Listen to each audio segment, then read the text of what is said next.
I'll just tell her to go to the Horse Council Facebook page. Okay, it might be, clearer or something. Yeah. But, yeah, Angela, thank you. So, since we are a very small group, I'm going to keep this very informal and just spend some time talking with you guys. And I invite your inputs as well. Let me ask you this, put a question right to you. Why are you interested in this topic? Because we're trying to, we want to feed good forage to our horses. Mm-hmm. We want to get away from as much grain as we can. Mm-hmm.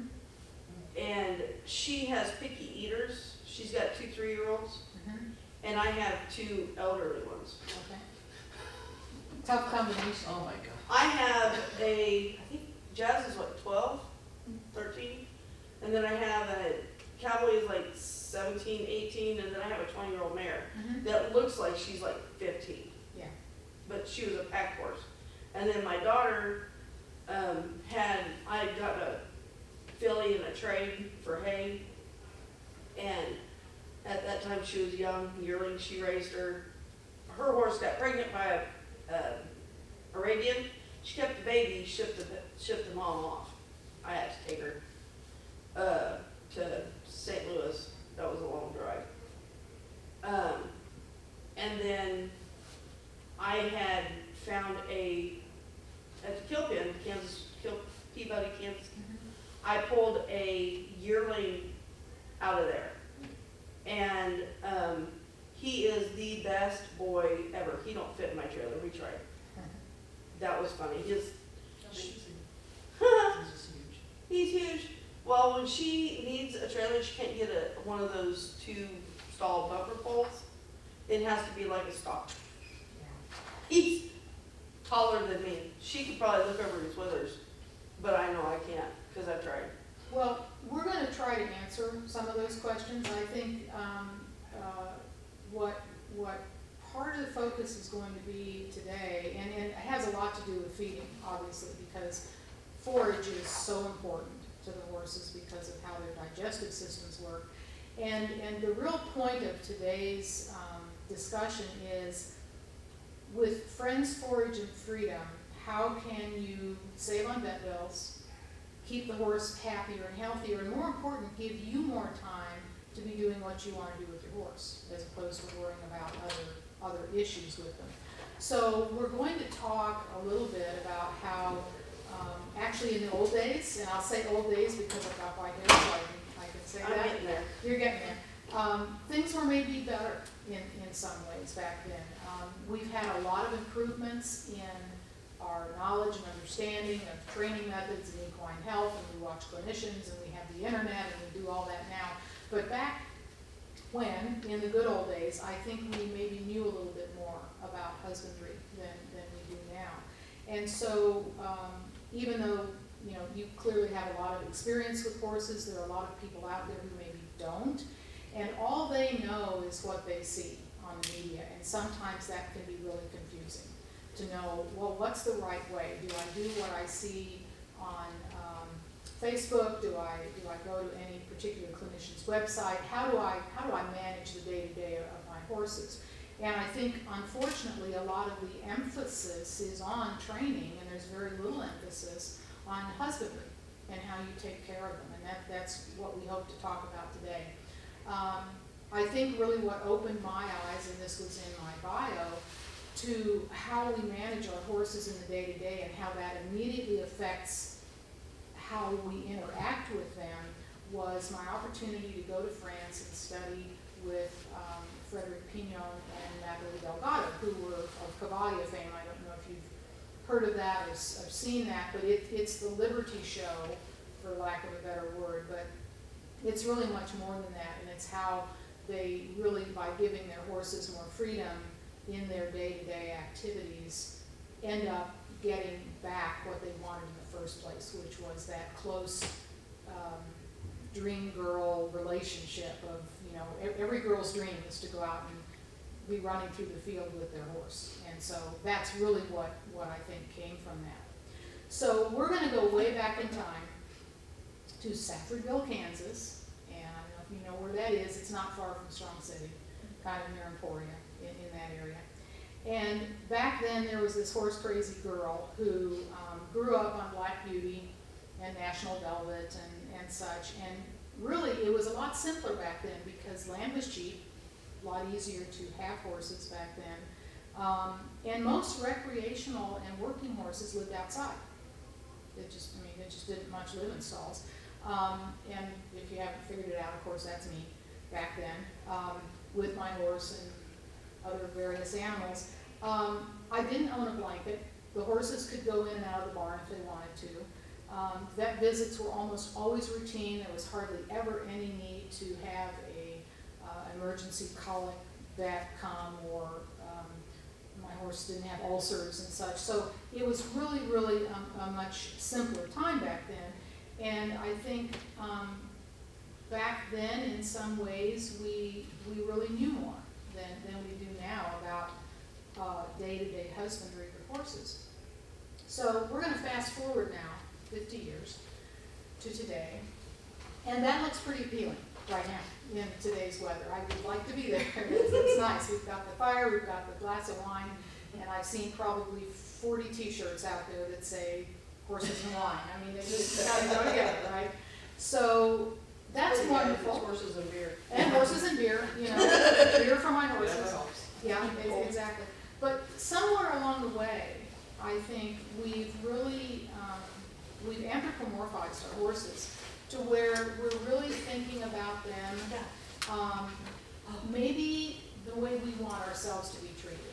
We think that, our standards of living have improved, our comfort levels have improved, and maybe we've simply applied that to our horses somehow. And so what's happened is, whether from necessity or planning or design, we've kind of come to believe that a lot of horses would rather stand in a stall where it's nice and cozy and it's all bedded down and comfortable. And we want them to have these things. We want them to be warm. We want them to have great food and such. And unfortunately, in stalls a lot, that ends up being more pelleted feed. There's nothing wrong with that, but that's what horses tend to get fed more when they're in stalls. So what we want to think about is, what is the difference between the horses in the stall and us in our comfortable little living area there? And at the bottom line, it is that horses physically cannot think like we can think. What makes us feel all warm and fuzzy makes them feel trapped. And they may not show it. They're masters at hiding their feelings, and you may think they're fine until they're not. And so what happens is, a horse's brain literally goes from perception to action. And we all know that. We've heard it. It's like, they just that's why they spook, right? They see it and they go. They just don't think, because they can't think. And so what happens is, by being in that trapped sense, it creates an underlying level of stress for them that they really can't think like we can think. So when we talk about these issues, we think about, well, why does my horse exhibit signs of ulcers? Why do they weave or crib? Why do they show aggression? How many of you have walked down a barn aisle and had a horse stick his head out and lay his ears back and try to bite? That's why the barn aisles need to be so wide, so that you can walk a horse down the middle and not get hurt. I have seen and heard stories of people who literally were walking down and a horse reached out and literally took a piece of their arm out because they were just too close. Those horses are not happy. There's no getting around it. And so we look at these issues, and in particular, when we get back to, well, what's in it for me, the idea that they need to blow off steam before they ride. How many times have you heard that? Well, I've got to lunge my horse before I can get on. I need, they need to run all this off, or throw them in a round pen and chase them around for a while until they calm down. Along with these issues come a real propensity to not be able to feed them enough forage because it's not convenient. If they're out grazing in a pasture, That's easy, that's no work for us, but to keep them constantly supplied with forage is a lot harder to do. And respiratory issues get lost in the mix a lot, but that's a big part of it, being in barns, where they can develop various issues, heaves among them. So we think about why do these happen, but they come also with some real costs. And the costs can be of many types. We've talked a little bit about ulcers. There's some recent research that shows that show horses, who tend to live in stalls more, almost 60% of them have ulcers. And that in race horses, it's almost 90%. Now, we think about how they're managed. Again, not a commentary on the business of racing or anything like that, but just the fact that they are in stalls most of the time, they tend to develop ulcers. And colic is another huge issue. Have you ever had a horse colic? Not yet. You're not. You're very lucky, because colic is the #1 killer of horses, and being confined for great periods of time during the day will absolutely make them more likely to have impaction colic, which is the more common type that we see. Poor hooves are something else that people don't think about. If they're inside, their hooves are not, if you go talk to any of the farriers, they're not working their hooves. And being such a living organism where there's a lot of blood flow in there, the more blood flow that's going through the hoof, the better condition they're going to be in, as opposed to just standing in one place. Vet bills, that's an easy one. But supplements. I checked SmartPack just out of curiosity yesterday, and they have 401 supplements that you can buy. Now, many of them do the same things, but that is an industry that didn't exist 50 years ago. It just didn't. For better or worse. Now, it's like a lot of things in medicine. We have developed new technology, we've learned new things, we've done research, we've found great things that can help our horses. But at the same time, we've been creating environments that require us to help our horses that we didn't used to have to do. When I had my horse back there in Saffordville 50 years ago, literally, at that point, he was a quarter horse, so he got some sweet feed, and he got hay, and he got grass. And that was it, and periodic warming. That was pretty much it. No need for any of the extras that come along with our current way of managing horses. The other things that we find are rebound play, and this is a really big one. Horses that are inside a lot and all the time, once they get out, it's like, I'm out, right? Yeehaw. They play much harder, and they run harder, and they jump, and they do things that they wouldn't normally do if they hadn't been pent up, because there's all this energy that they need to expend. And the baseline fitness is low. So what you end up with is a real disparity between what we're going to call their chronic fitness, which is basically standing around and eating their hay, and when they get worked. Because when they get worked, it's for an hour-ish, maybe once every day at the most, maybe only 2-3 times a week. And when they get worked, they go from this kind of a state here up to here, so it's a much bigger disparity than if they were just out walking around, right? So poor baseline fitness is a really big one. And stall board is more expensive, right? So to the extent we can avoid having to pay those higher costs to have the people to manage the stalling, that's another way to save some money. And lunging we've already talked about. So there are 3 levels of cost that we're looking at here. The first is opportunity cost. If your horse has any of these problems, if they've pulled a tendon, or they've colicked, or they have an ulcer, or something's happened, you can't ride that horse. You can't do anything with that horse. And we know, if you've had that experience, or I'm sure you've read, it takes a long time to heal a tendon, and even longer for a ligament. I mean, we're talking months. So that horse is out of commission, right? If you have only one horse, you're kind of out of luck, right? And Unfortunately, most people only have one horse. There are some who get lucky and have multiples, but so you have that opportunity course. You can't do what you want to do. There's the financial, obviously, that we've talked about, but there's also an emotional cost. Because again, we're in this, most of us, because we love our horses. And it hurts us if our horses hurt. We want them to feel good, and so it's bothersome to us, and it can create a real emotional problem for us. So, the message here is, what if we could do what's best for our horses and for us, because we can avoid all those different kinds of costs. And the message is really friends, forage, and freedom. And the idea is the closer we can get to a horse's natural way of living, the happier and healthier they'll be. And again, we know this from experience, that this is what we like to see. And there was actually a study done recently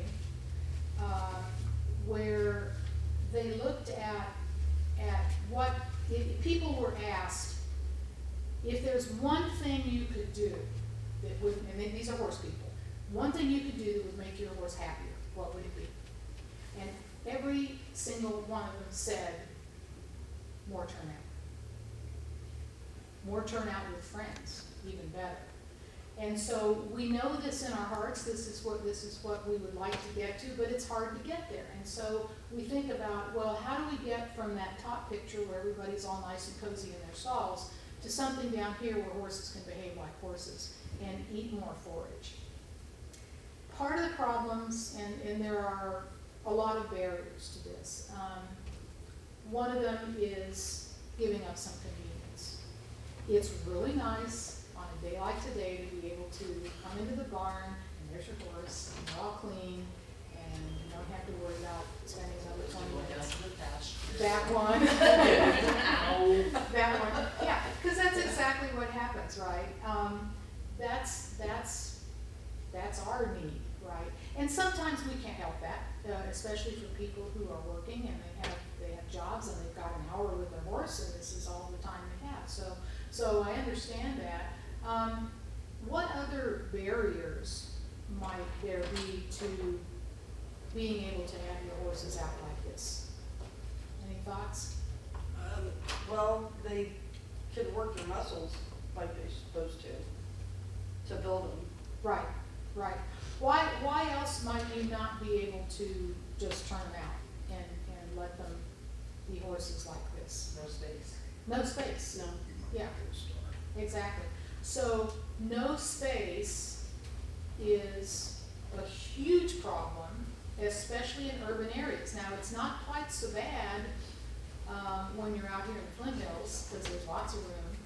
But if you look at your average urban horse owner, let's say in Kansas City or Wichita or somewhere like that, all they can do is find a stable somewhere.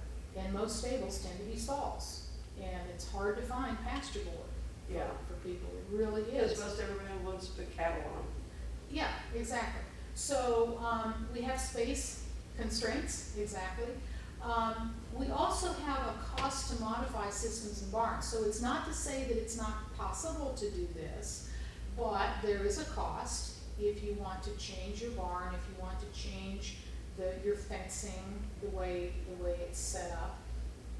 And there are boarding challenges, right? So if you're a horse owner but you don't have your own property, you're more or less subject to whatever your landlords, I guess, horse lords say, right? And, you know, Angela has an experience with that, is the idea that you look around at the various boarding options that you have within some reasonable driving distance and you make your best choice. But it's maybe not always the ideal that we would like to see. There are also a tremendous number of sport-driven constraints. And by this, I mean that whether it's a breed association, whether it's a particular discipline, they all have rules. And sometimes embedded in those rules are things that make it harder for us to let horses be horses. Among them, and I will preface by saying I don't show, so I don't have a depth of experience with it. But my understanding is that in certain disciplines or for certain kinds of classes, you can't have a lot of blemishes on your horse. You don't want it to have a little nick here or a little bump there, because they'll get graded down for it. So there are constraints that are out there in the horse industry that are driven by those needs, if you will. That's not easy for us to change, but it is possible to work from within, so just something to think about. This is probably one of the number one problems that we hear about, and that is fear of injury. I can't let my horse out because he'll hurt himself. Well, what is fascinating to me is that in some ways we actually set up a self-fulfilling prophecy in this way. Animals turned out 12 hours a day had a 25% lower occurrence of soft tissue injuries. And this is from some current research. And so what's happened is we set ourselves up because we kick our horses in and then we say, well, if they get out, they might hurt themselves. But then when we put them out, what do? They have rebound play behavior. They run, they jump, they bump into stuff, they run into fences, they kick their neighbor. They do all kinds of things that they've just been dying to do because they've been pent up. If they are out more, what they are actually doing is working those tendons and ligaments all that time, and they're getting stronger. And it's just like us as humans. If we decide we have a desk job and then we want to go out and run a 5K, we're going to hurt ourselves, right? It's exactly the same thing with horses. If they don't have that regular exercise, they're much more likely to hurt themselves. So really being out helps them not get hurt quite so much. That's the goal. So here's some ideas, and this is one of my I was going to say, is that Uso? babies. That's Usayo. That's Usayo. Who does not live in a stall, by the way. Okay. That with my chicken. Keep hay available 24/7. To your forage point, that is absolutely the first and foremost thing we can do to help horses in this way. And keeping hay available 24/7 is tough. It depends on your husbandry practices. Obviously, if they're out on pasture, that's easy. Feeding round bales in the winter, that's easy. But once we start confining them, trying to keep that hay in front of them all the time is really, really hard. And what a lot of people may not realize is that a horse's digestive system works in such a way that their stomach will empty in about 45 minutes. So once they're done eating whatever it is they've gotten, within about an hour or less, they're hungry, it's gone. And their stomach then starts developing all that acid, which then leads to the ulcer problem. So keeping hay available 24/7 is probably the best possible thing that you can do. Quite related to that, though, is ensuring that the hay ration matches the horse's weight. And this can be a real problem in boarding situations, because with your board, you get 3 flakes in the morning and 3 flakes in the afternoon, or whatever the number is, without really considering that on the one hand, maybe you've got an 800-pound pony, and then you've got a 1,300-pound warm blood over here. There's clearly a difference in what they need. If they need 1 to 2% of their body weight per day, right? More if they're working harder. So ensuring that that hay ration is going to match the horse's weight can be really, really important. Allowing heads to be out of stalls. Some stalls are built in such a way that they have bars on them, and others have a thing that will flop down, or some are just totally open, which is great. But letting them at least get their heads out to kind of look around can really be helpful in dealing with some of their stressors. Bigger stalls is another interesting idea. I built a little 2-stall barn, just had. Don't get me wrong, there are times when you need a stall. Lots of reasons. They have to be in for vet purposes, or really, really bad weather that you don't want them to be out in. So I built 14-foot stalls. So they're 12 by 14, which is a little bigger than your average, and it really makes a difference. It just that extra 2 feet, and actually the pieces that they use to build the stalls come in 14-foot sections, so that actually works quite well. Something they're doing in Europe, I don't see it happening here anytime soon, but some governments are actually requiring double-sized stalls for horses.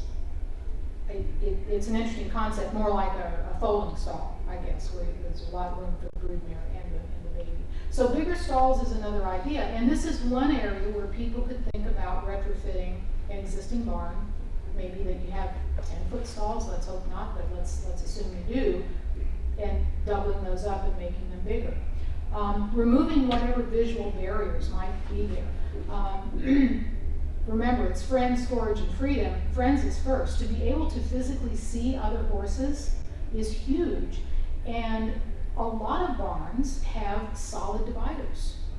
And if they can't get their head out even, so they're just totally boxed in. They can't see other horses at all. So being able to remove those visual barriers is maybe a small step that people could take. And adding enrichments. And before you go, there's a handout up here, and it will also be in the slides here in a minute. But adding enrichments, things, we know there are things you can buy. We've seen them in the catalogs, and they have the little hanging things with the lickets and balls and different things. But there's a wealth of ideas out there that are inexpensive that you can do yourself, and you don't have to buy them. And it doesn't necessarily involve treats or involve sugar, which is what a lot of the licket things are. So adding enrichments is another thing that you can do, and trying never to stall a horse alone. I've seen situations where a horse needs to be up for whatever, they've got a laminitis or they've been hurt or something, and they need to be up, but they're by themselves. And that is so stressful to them. So if you can, to have a companion, even if it's not another horse, but just some other type of animal. Goats and sheep are sometimes fun. Funny story, there was a sheep that just appeared on the property, and it adopted my mare. And it would follow her around, and it actually came into the barn one time and stood underneath her, just to be, friends. So stalling alone doesn't necessarily have to mean another horse. Adding mirrors can work. Horses can recognize themselves or recognize another equine in a mirror. And so having it not where they can get to it, but like across an aisle so that they can see, or it's angled so that they can see another stall, that's another idea that you can use. Another thing that can really help the dynamic is to feed in groups if it's possible. Understanding that for some horses there's a real issue with dominance and such. I know you feed 3 horses at once sometimes and they all have their little pecking order, but once they work it out, they worked it out. And as long as you place the feed areas far enough apart, they can go to those, and it's usually pretty peaceful. And horses are so much better at taking direction from other horses. It's rare that they will just reach out and go from 0 to 60 with the other one. They'll give them some warnings. So it is possible to make that work. Feeding more often, here again, if you're feeding concentrates, that's absolutely a good idea because you want little parts of it, because those concentrates go through their system so much faster. So by keeping hay in front of them all the time, if possible, and then if you have to give them a lot of concentrate, maybe because they really are working and they need those calories and they need that energy, try to break it up into multiple feedings.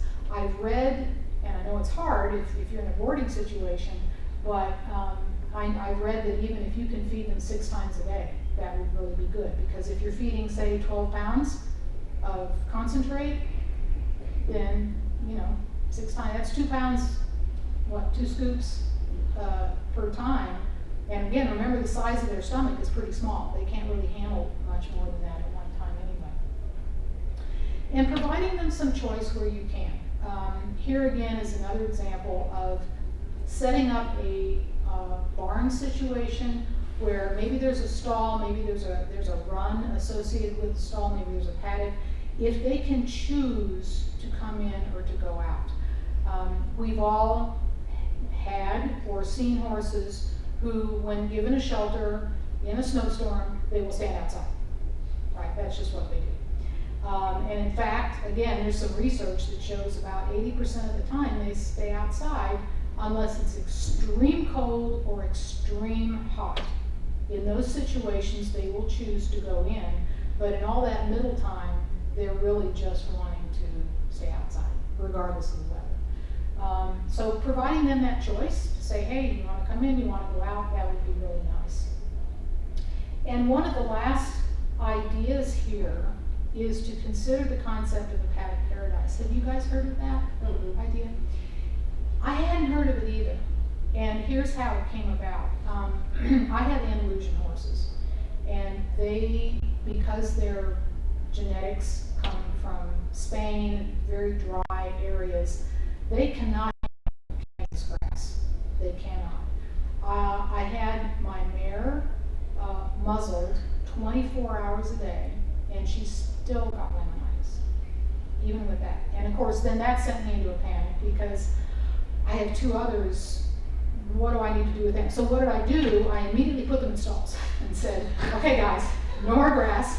We need to come up with a way to manage this. And so I did everything the vet suggested. I muzzled them. We turned them out for an hour a day. I tried to keep hay in front of them all the time, but I was really worried that no matter what I did with the muzzles, they were still going to have a problem. And I did have them tested, and they were borderline insulin resistant. So it wasn't an imaginary problem, it was a real problem. So, turned to the internet, thank goodness we have that these days, and I started reading up, and I came up with this idea that has been around apparently for quite a long time, and who knew, of a paddock paradise. And the idea is you develop essentially a track system. So whatever the size of your property, whether it's 2 acres or 10 acres or whatever, I have 5, you develop a track system and you put feed at different points along the track system. It can be hay bags that you put up, netted bags. In my case, because I can't physically get a lot of that done every day, I have big netted round bales that I then cover in weather like this. So right now they're tarped, but most of the time they have these netted round bales. And so you place the food at different places along the track. You have areas that are enrichment areas, so you might have a sand pile where they can go roll. You have your water over here, your food is over there, you might have shelter here, and that way it keeps the horses moving. And what they found is, and again, this is through research, that their hooves are better because they're moving more. A woman I know in France has this type of system because in Europe, they're even more constrained than we are in our land use. And so she has a track system for about 15 horses, and she put a GPS monitor on one of them to track them, and they walk 8 miles in a day, just wandering around from hay spot to hay spot. And I know mine walk a lot, maybe not 8 miles, but they do walk a lot more. So the idea is it's a good land use because you can get more horses in a smallish area. You keep them moving, which is great because of everything we've talked about, because it keeps their tendons and ligaments loose, it helps their hooves, it helps their socializing with other horses, and it keeps them on food 24/7. The way it works with my horses is I bring them in every morning for about an hour, feed them they get a little supplement, kind of a ration balancer supplement. I keep them in stalls for 45 minutes, an hour. They get that time, and then I take them back out, and they're out the rest of the This morning they were really happy to come in. They trotted into their stalls. It's like, let me in there for my food. So paddock paradise, I encourage you to look that up. It's a really interesting concept, and it's something that can be done. And it's something that maybe even for people who are boarding, if you can talk to your landlords and see if it's something they would consider, maybe. But it's really good for the horses, and it does keep them on forage all the time, rather than having more discrete feeding periods. Here are some stall enrichment ideas. On the handout, you'll see there is a website that this came from. And they had tons of ideas. They have a Facebook group. They're always posting things with different ideas for your horses. They mentioned, we talked about mirrors, removing stall bars, snuffle mats, which is something they do for dogs, and that you can make them for your horse too, to give them something to do. So even if you have to have stalls and your horse has to stay in there for whatever reason, there are some things you can do that can help them really spend their time. That plus having lots of hay. I think one of the things I even read was suggesting, even within a stall, if you have a hay bag, put 2 or 3. And they're literally moving from this bag to that bag. It gives them something to do. They're in there. So my message really, I think at the end of the day, is to encourage you to think about what can you do. A lot of times I think people have just not been exposed to the idea that there's another way of doing things. We all learn from others, and I know when I was young, again, no internet, I had Forage and I had Western Horseman, and that was it. And those were my only sources of information on what to do. So today we have many more options, but I think we still tend to just kind of follow along with however our peers are doing things. So I really encourage you to think about your horse's other 23 hours. Like if you're interacting with them an hour a day with grooming and riding and doing whatever you do, how can you advocate for your horse for those other 23 hours? And observe them. You know, what are they telling you? Are they telling you something? And to develop a new perspective on what is normal, what should be normal for a horse. So with that, I want to thank the Kansas Horse Council for this opportunity to talk about this topic, and also encourage you to join if you're not a member, because there is a great new benefit this year, which is a $5 subscription to the Horse Magazine. And that is a wonderful resource of good, up-to-date, easily digested scientific information on what's going on here in equine research these days. So those are my comments. Are there anything else you'd like to ask or talk about or bring up? Alfalfa? Yeah? Can you feed too much if it's pellets? I think so. I had a horse colic on that because he wasn't used to it. Alfalfa has a lot of great uses, but I think as with a lot of feeds, it's prudent maybe not to go too far in that direction. I will tell you with my horses, again, because they're such easy keepers, they get prairie heavy. You know, the brome is way too rich for them, and alfalfa is even more rich than that. So I think, you know, certainly if you have a horse that's in work and it needs the energy and it needs calories and stuff, I would talk with a nutritionist, talk with K-State, and ask them what their recommendations are, because it's so individual for the horse. But I will say mine colicked USO. Yeah, because I had somebody recommended to me to feed him some alfalfa because he had to be in the stall for a while, and he immediately colicked, gas colic. So there you go. Any other comments, questions? Not really. Okay, good. I don't know what my daughter was going to ask, but she'll see this, and then she'll be like, she'll see the email, and I'll just have her email you. That would be fine. Happy to answer questions. She's in Diamond, Oklahoma. She's at work. Okay, great. She has your horses or No, I have my horses at my house, and she's got the 2 3-year-olds. Oh, gotcha. Well, thank you very They're much, brats. appreciate the opportunity. Thank you. Further